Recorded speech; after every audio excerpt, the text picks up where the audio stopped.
تأمل معي هذه العبارة: شيء محزن أن أحلم بشيء أعلم أنه لن يحدث.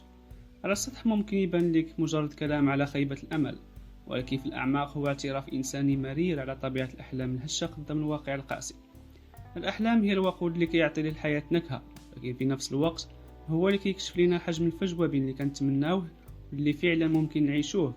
التناقض بين الرغبة والواقع كان محور كبير في الفلسفة الوجودية، خصوصا عند سارتر وكامو اللي شافوا أن الإنسان كيتعذب حيت عنده وعي بزاف ديال الحوايج اللي باغيها ولكن مستحيل يوصلها. المفارقة المؤلمة هي أن الحلم اللي ما كيتحققش رغم الألم اللي كيخلي فينا يبقى دليل على أن الروح مازال حية وكتبحث على شي معنى. سيمون دي بوفوار كانت كتشوف أن حتى الفشل في السعي عنده قيمة، حيث كيعكس جوهر الحرية ديال الإنسان، أنه كيحلم حتى وهو عارف أن بعض الأحلام مستحيلة.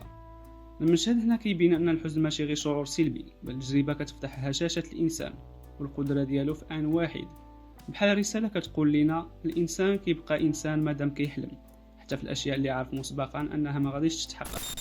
وفي النهاية العبارة كتسولنا سؤال وجودي: واش نحلموا رغم اليقين بالفشل، ولا نقتلوا أحلامنا باش نهربوا من الحزن؟